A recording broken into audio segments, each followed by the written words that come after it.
So like most times we wish it is not like that. We hope it will be better. We hope it wasn't that bad, but obviously it is what it is. And yes, we cannot do anything about it. You can't actually do anything about how someone treats you or how you're being treated, but you can always do something about how you react to it. And that is, I think, to me, that is what matters most.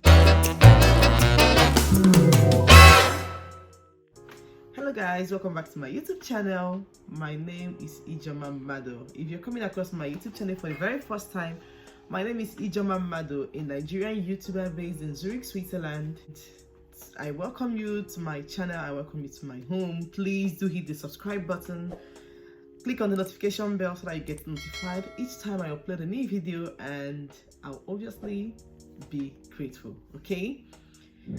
So in today's video, I want to be talking about my life here in Zurich, my life in Switzerland as a whole, as a Nigerian, as an immigrant, my experiences so far, and I'll also go ahead to include experiences of other people that they told me, or some things, or the ones I read from newspapers or magazines or any other place.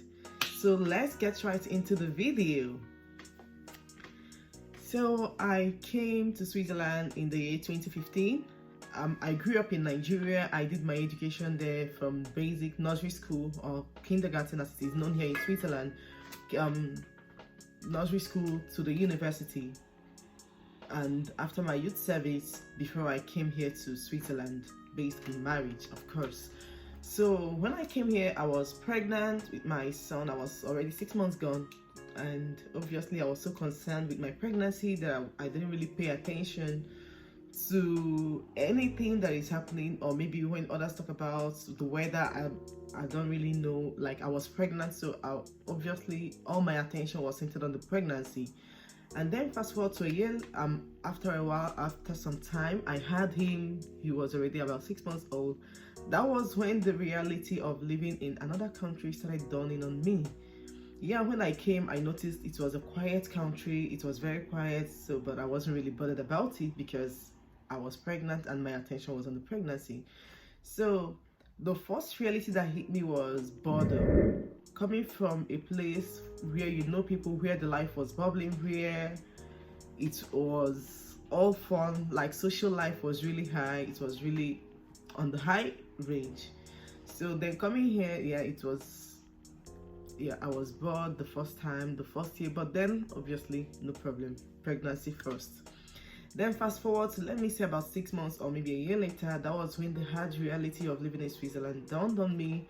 First of all, in Nigeria, we have our different languages, but then we have English. First of all, we have our different languages in Nigeria, then English is the official language. So that is to say that I speak English.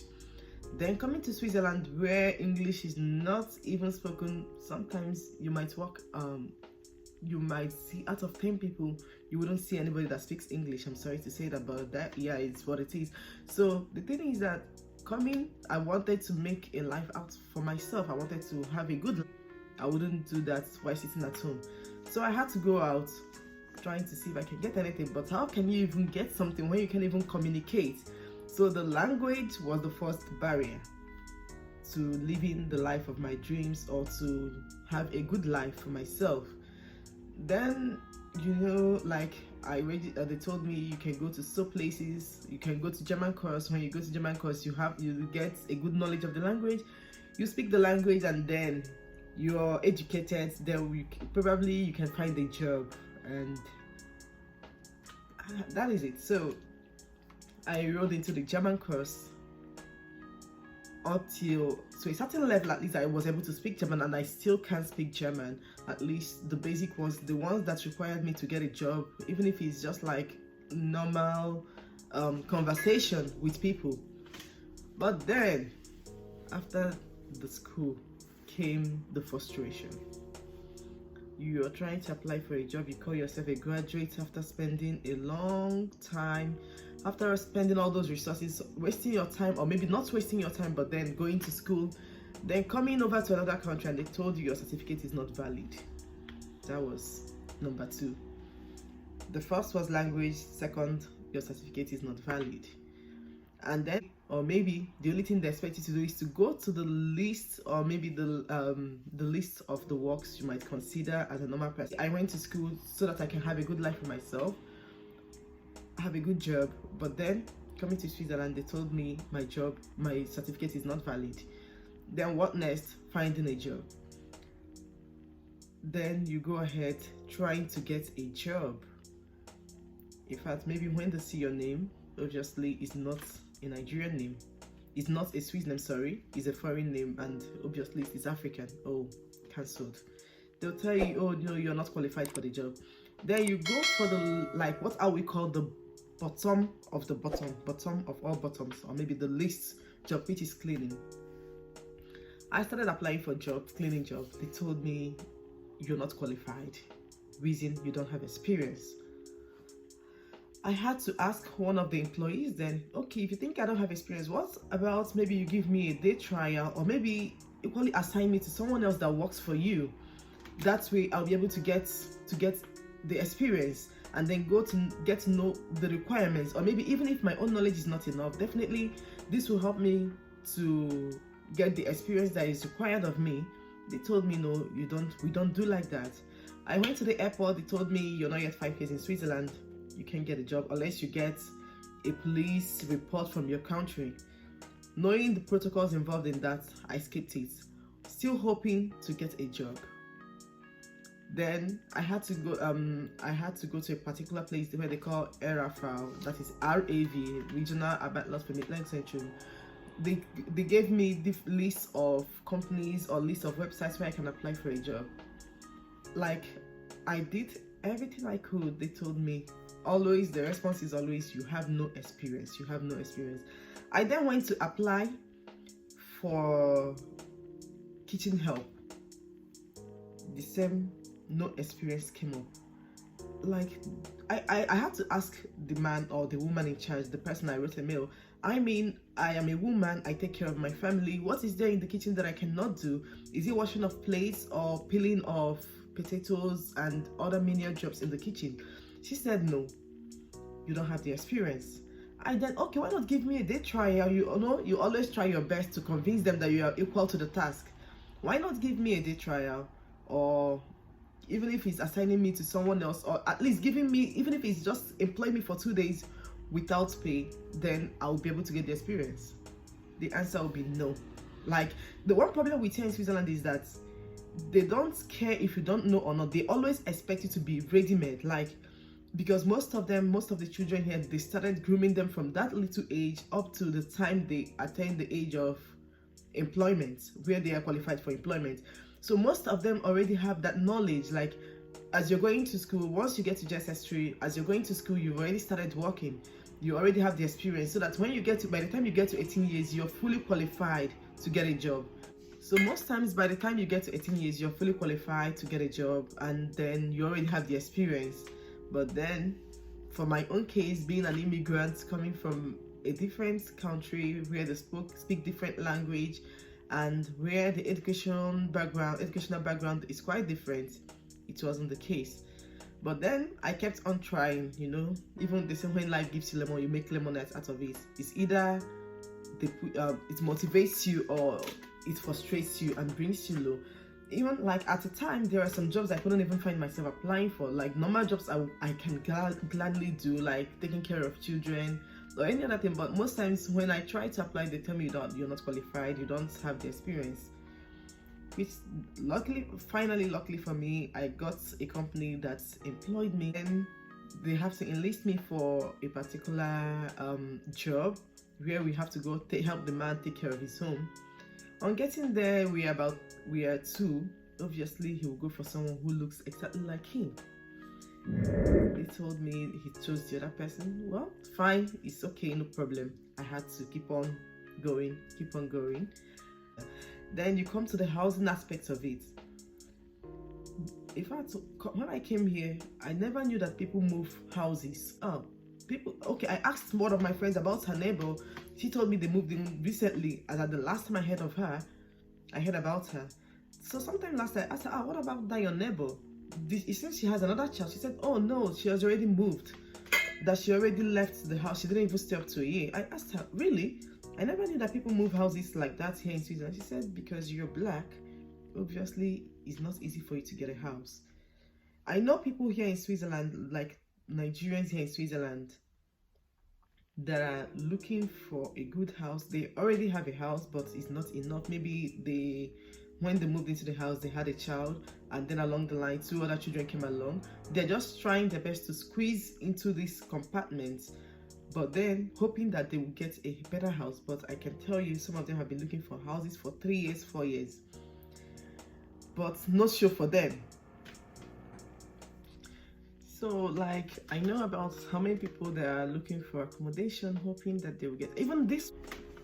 So, getting an accommodation in Switzerland is very okay. Let me say Zurich, because I don't really know much about the French part, because I heard that they're a bit liberal to black people and they're welcoming, unlike here in the German-speaking side. So, like, for me, before we could get the accommodation where we are staying presently, it was, how will I even describe it, but it was really tough. Like, most black in Switzerland, how they usually get the accommodation is when when another black person is moving out, he usually makes an announcement, or maybe tells his friends that, oh, he's moving to another place, in case they know anybody looking for accommodation.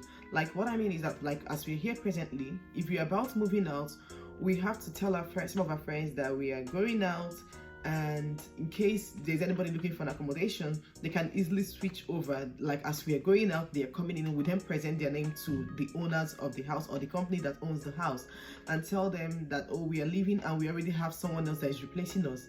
Like, so on our own part here, and he lived here for quite a long time, more than 10 years. So when he was moving, he informed us that he's moving and we can take over the place. But then the owners of the house, they couldn't have it. It was really tough. He had to take them to court. After the court still told them that they should give us the house. They have no reason to stop us from living here, but it was a hella cost of a ride. It was very, very tough. They had to come back, inspect the house, blah blah. Like, they were just looking for a reason to tell us. Okay, finally they came with an idea that they want to renovate the place, and then we know that if we should let them renovate the place, obviously we cannot get it, because by the time it's being renovated, and for them to renovate it, you have to look for a place. And then, so, like, the court ordered them to give us the house. They came with the idea that they want to renovate the place. We know renovating the place means we have to leave, and then for us to get another accommodation, it's really tough. I mean, and then that is that. And the thing is that I think maybe is much more like, being black, there are different types of black, I think, depending on your origin, your country as well, because of course my experience will be different from that of another person, like someone that grew up here that speaks the native language. And yeah, I forgot to say, there is even if you know how to speak German, there's still another, they have their dialect, different dialects, which I think is peculiar to almost every tribe. Like in my own place, we also have we have the centralized Igbo language, but then we have our different dialects as well. So the thing is, my experience will be different from that of another person, and another person's experience will be different from another person. So this is about my own experience. So going on to the experiences of others, those I've heard and those that I read. Like, there is an acquaintance. He said when they came here recently, when they were new to Switzerland, getting a job has always been a problem. It's still a problem till tomorrow. It was a big problem for them to get a job. Okay, finally they were accepted into kitchen helps, but then they were still being treated as inhuman. You can imagine a situation whereby you're working and someone is about to come in, they will rush and tell, oh, leave, so that they don't see you're working here. It was that bad. He said when they came, they were helping in the kitchen, washing dishes, doing the dishes, helping with cutting anything that is cuttable, and doing anything that could be assigned to them. Then when they are busy working, sometimes they are given a particular time. Most times they work at night when every other person is asleep, or maybe they work during odd hours. They don't work during lunchtime when the Swiss are coming to have their lunch, or maybe during dinner. So they always work when people are not around. and so that's to avoid being seen, because according to the owners of the restaurateurs, they said when they see you working here, it might affect their customers, and they wouldn't want to come back again, which we don't want to lose. We want our customers because they're equally important to us. So, but now, according to him, it's getting better. He now owns a restaurant, and the good thing is that those people that rejected him in the past are now the ones, are now the major part of their everyday. Because then I have this friend, she will tell you, she said she has a very good job, but then when people see the name, like when they call and they hear her name, the first question would always be like, they'll always go, oh, you speak German? When she speaks German, they'll be like, oh, where do you learn that from? I mean, how come on, someone has been living here in Switzerland for over 10 years, for over more than that, and you still expect the person not to speak your language? Are you that daft? No, you don't tell me anything. Like, it's even for me, most times, I know had it been I was working, or maybe I have a regular job. Obviously I've worked before, but I didn't have a regular job where I meet people speaking German. Definitely I will speak very well, even though it might not be like a native speaker, but my German will be good. I know there are other forms of racism, like there's a situation whereby a conductor, oh, by the way, if you don't know, here in Switzerland, the transport system, they have a very good public transport system, which is equally known as auto control, in the sense that you have to control yourself. You always have to update or validate your ticket before you board the public transport. Then once in a while, there are this group of conductors that always go around to make sure that people have a valid ticket. So one of them happened to be a black man. So on this particular day, he saw someone that didn't have a valid ticket. He had to call the police. Immediately the police arrived, he was the first person they arrested. Like, isn't that crazy? They didn't even ask questions. The moment they saw him as a black person, he was the first person they arrested. It was then finally that they found out that he is the conductor. So that is to tell you that they don't even expect you. Like, once a bad thing happens, automatically you are the one they will hold responsible. It's then after a while, maybe after investigating, they will then hold the culprits responsible. Like, I have had people, when they start telling about their own experience, some of them are very horrible, some are pitiable, but then I think for me, for someone like me that comes from a Nigerian background, what keeps me going is, in my own place is not better. We keep asking, oh, why should racism exist? Why should it? But I know we all know it's something that has come to stay. It's not just about racism, even tribalism in my own Nigeria, which is a very, very is a particular what will I put it, is really tearing us apart. Like tribalism, nepotism, favoritism, where someone lives, or you see someone who is qualified for a particular job, but then you wouldn't give it to the person. Instead you give it to someone else that is closer to you, that's your favorite person, or because of your tribal, or because he's from your own tribe. Like, I know there's also racism in the educational system, whereby, like, before you qualify, in Switzerland, there's their own form, educational system is quite different from other parts of the world that I know about, like in the UK or other parts. Here it's more like they have Jimmy and they have secondary school. Like, Jimmy is an advanced form of secondary school for those who want to study, but their secondary school is more for people who are expected to keep up with the menial jobs, gardeners, caterers, chefs and others. But when you talk about engineers, doctors, those are the ones that go to Gimme or gymnasium, the full name meaning. So before you see a black child in Gimme, like, it's like hot cake. So before you see anybody in Gimme, is very, very tough. Like, they don't push black children forward, from what I hear, because my own son is still in kindergarten. Like, they find it difficult to push black children forward, but especially if you're a man or the boys, like the girls, sometimes they try to help the girls, but once it's the man, I don't know why it is so, but we all hope and we keep hoping that one day it will get better. I think that should be it for this video. Please, if you enjoyed this video, don't forget to give it a thumbs up, like, comment, share, and also tell me your own experiences. Are you a black person living in another part of the world, or living in Europe, or living in the USA? Please also leave your own comments in the comment section down below. And please, I'm still appealing to you, if you're not yet subscribed to the channel, please do me a favor by hitting the subscribe button, turning on the notification bell so that you get notified every time I upload a new video. And I will see you all in my next video. Until then, my name is Ijoma Madu, your favorite Oriako in Switzerland, self-acclaimed Oriako, and I will see you all some other time. Mwah.